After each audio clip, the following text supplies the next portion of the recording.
Bismillah ar-Rahman ar-Rahim.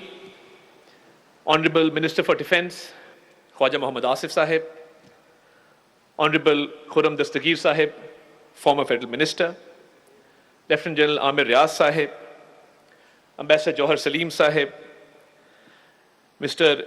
Ahmed Bilal Sufi Sahib, Meher Ali Shah Sahib, the Indus Waters Treaty Commissioner, our esteemed guests from abroad, I would like to formally welcome Dr. Victor Gao, Madam Roxalana Zigon, Madam Laurie Watkins, and of course today's host, Madam Tania Francis. Honorable ambassadors, Your Excellencies, celebrities from all across Pakistan, ladies and gentlemen, Assalamu alaikum and a very good morning. It is my distinct honor and privilege to address this seminar today on the theme of Indus Waters Treaty, an instrument of peace and regional stability. Today, we are not merely discussing a treaty. We are discussing the lifeline of more than 240 million people of Pakistan.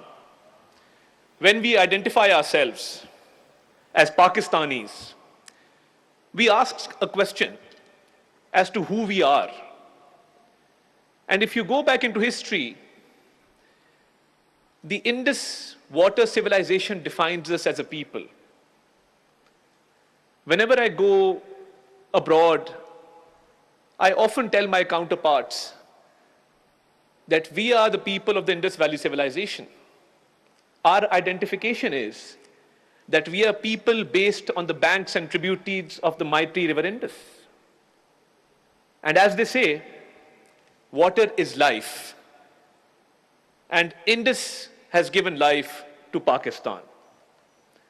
So when we say that Indus is our lifeline and our people, the 240 million people of Pakistan, have an inalienable right to the water of Indus,